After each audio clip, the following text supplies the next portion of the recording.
Assalamualaikum warahmatullahi wabarakatuh. Selamat pagi semuanya. Di sini, kami dari kelompok 4 ingin membahas tentang fakta-fakta permasalahan kepemimpinan, organisasi, dan masyarakat. Masalah-masalah kepemimpinan. Seorang manajer, pimpinan, supervisor, atau apapun yang namanya juga termasuk manusia. Mereka tidak bisa luput dari berbagai macam kesalahan.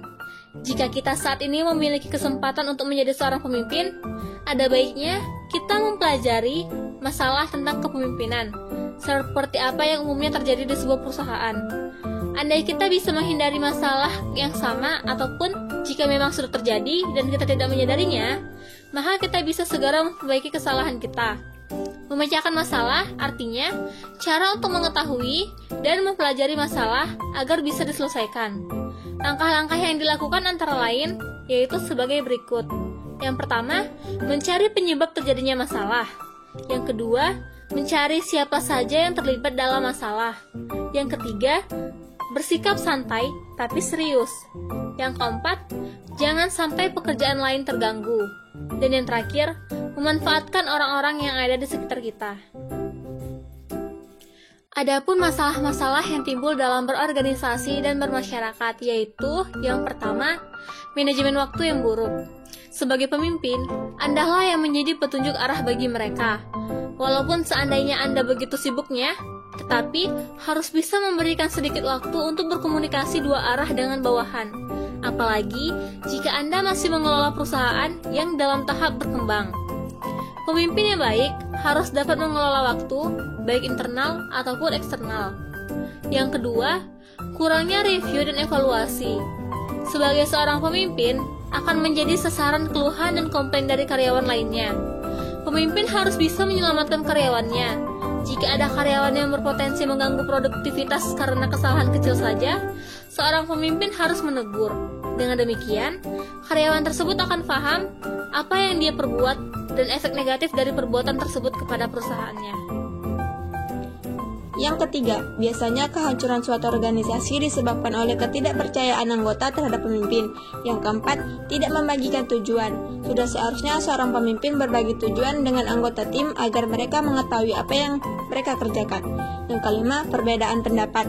Perbedaan pendapat antara pemimpin dan bawahan ini yang biasa membuat masalah dalam organisasi. Yang keenam, kurang tanggung jawab.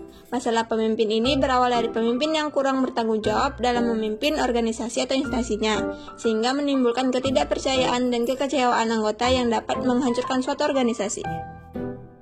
Yang ketujuh, masalah hubungan interpersonal, alias batasan antara atasan dan bawahan memang harus dihindari.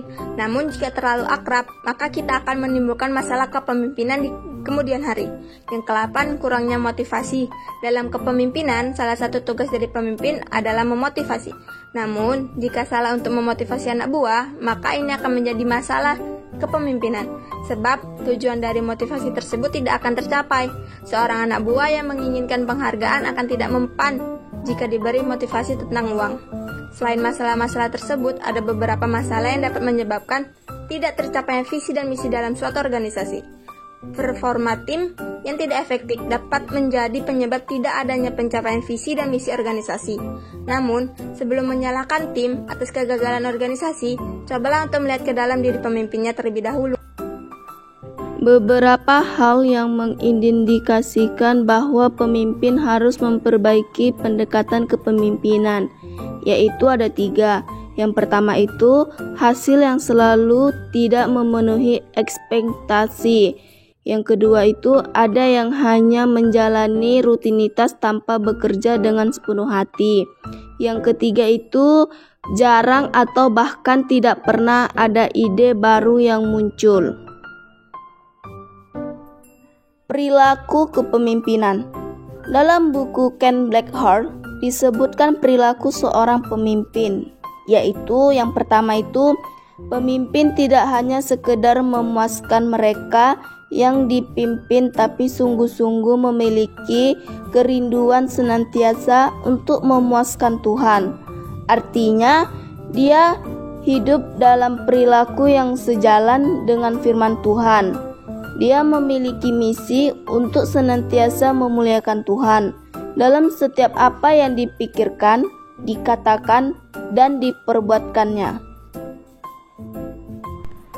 Pemimpin fokus pada hal-hal spiritual dibandingkan dengan sekedar kesuksesan duniawi. Baginya, kekayaan dan kemakmuran adalah untuk dapat memberi dan beramal lebih banyak. Apapun yang dilakukan bukan untuk mendapatkan penghargaan, tapi melayani sesamanya, dan dia lebih mengutamakan hubungan atau relasi yang penuh kasih dan penghargaan dibandingkan dengan status dan kekuasaan semata. Pemimpin sejati senantiasa mau belajar dan bertumbuh dalam berbagai aspek, baik pengetahuan, kesehatan, keuangan, relasi, dan sebagainya. Setiap hari senantiasa menyelaraskan dirinya terhadap komitmen untuk melayani Tuhan dan sesama melalui solitude, prayer, subscribe.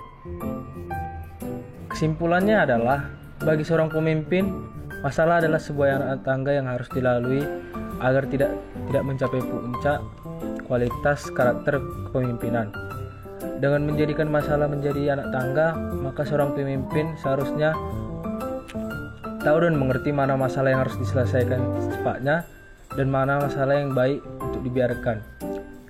Jika yang muncul itu adalah masalah yang berdampak buruk, maka segeralah diselesaikan. Jangan menunda waktu untuk menyelesaikan masalah tersebut. Jika sudah diketahui, bisa mengancam organisasinya. Sebab masalah yang berdampak buruk, jika dibiarkan akan dengan cepat menjadi masalah yang besar dan sulit diselesaikan. Sekian dari video pembelajaran kami, lebih kurangnya kami mohon maaf. Assalamualaikum warahmatullahi wabarakatuh, dan selamat pagi.